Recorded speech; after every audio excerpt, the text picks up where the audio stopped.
question was, how can I pursue my passion when I have a job and bills to pay? And the answer to, there's a lot of light coming in. I can't, okay, but at any rate, then to answer your question about how do you pursue your passion when you have jobs to pay, I'm going to do two things. One, I'm going to put a disclaimer out there. I can't tell you what to do. I'm a coach. So I lead you to the answer that lies within you. I lead you to the answer that lies within you. That's number one. Number two, I'm going to share with you my journey. And after, good morning, Rhonda, once I share with you my journey, then I'm going to share with you what I would have done differently. And I think that you'll have your answer. So I went to college, graduated in 3 years, and then got a corporate job. And after I got the corporate job, I was there for 1 year. I was still living at home with my parents, and I decided I wanted to pursue my passion, which was modeling. Didn't have a job, didn't know anybody in the industry, but that's what I wanted to do. Went to my parents. My mom was like, oh my God, you went to school to model? Are you kidding me? My dad was like, well, whatever you want to do. I quit my job. When I quit my job and I had my exit interview, the person said to me that I would never model and that I was crazy for leaving a corporate job that was paying good money. Now, at that time, good money was $22,500 a year plus opportunity for bonus based on based on your performance. Left the job, and ultimately, I hope this battery doesn't go dead on me. But at any rate, so after I left the job, it took me about 3 months to land my first gig. And I had a 10-year career in modeling and in entertainment. But that was my journey. Now, fast forward a few other businesses, a few other failed attempts at businesses, and they weren't necessarily failed from the standpoint I learned so much. But 12 years ago, I launched this business, literally living off of my credit card. I personally did it because I had the faith to carry me. I had the faith to carry me. You have to have a lot of faith to carry yourself through very rough times like that. And I even hired people. So I didn't get a salary at all.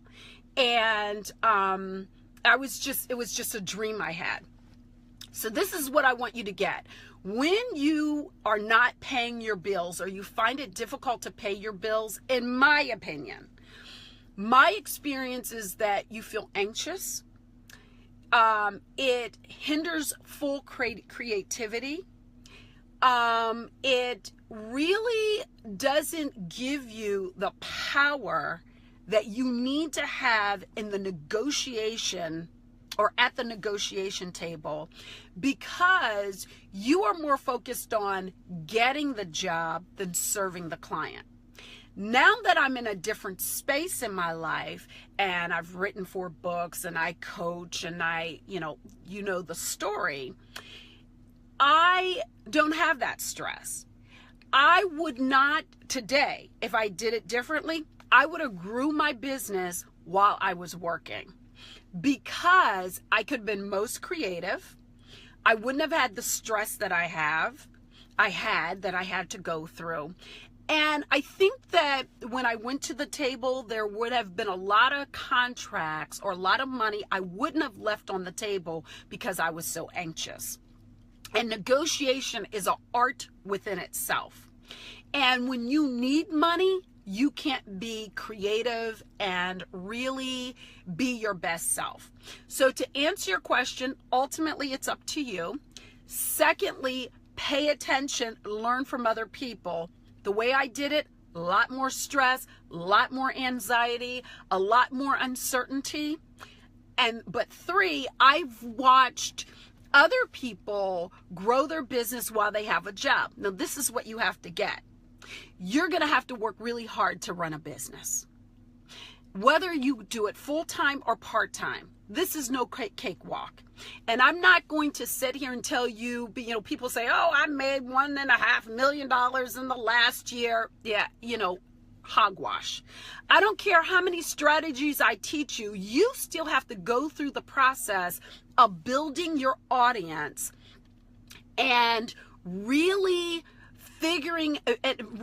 finding out what works for you. Now, what does a coach do? A coach will help you to get focus and will help you with the strategies, but you still have to do the work. And I will tell you that my schedule, and when people hear this, they're like, are you kidding me? My schedule would be, and I have a friend that is a witness to this, my schedule would start at 6 a.m., I'd sleep I get up at around 11. So I got to start at night to make it work. I'd sleep from 11 to 3, get up at 3. I'd work from 3 to 6 or 7, get up at 7. I'd either be speaking, writing, do social media marketing. I would do something. So literally I lived for almost 10 years off of 3 and 4 hours of sleep. And to this day, I'll tell you something that happened recently. I was working, I jumped up, I had an idea, jumped up out of bed, and my husband was looking for me. And he called me. He said, where are you? I said, I'm in the office working. So when you're an entrepreneur, it looks easy. It looks like you can do it. That's right, Rhonda. It is hard work. So pursuing your passion can look like several different things. It can look like finding a job that does what you want to do. It can look like looking at the job that you're in or the company you work for, building your reputation and respect, but looking at their needs and identifying what you would like to do and how you can serve that organization. Let me give you an example. And in 1999, I was a recruiter at Delaware State University. When I joined the organization, I saw a lot of holes in their system, right? A lot of places that I could fill. So I worked there for about 3 months, and then I went to the president's office and said, hey, I would like to help you do A, B, or C. And specifically, I want to do what I'm doing now, training and development. They said put together a proposal. Well, in the meantime, the director of public relations resigned. And so we then talked about me taking on that position. So within the first year, I went from being a recruiter to a director's position, supervising a team of about 5 people, and got a $10,500 pay raise because I looked at the organization I was working and where they had a need. So entrepreneurship is a great vehicle. It's not always the vehicle for you. You have to know what's for you because there are 4 or 5 different paths to getting to your passion. I am S. Renee. This is Ask S. Renee. Leave your questions on the page, on this page. I will answer them in the next segment of Ask S. Renee. I gotta go. I have an appointment. Take care. Have an incredible day. Remember always, there is more inside you. God bless.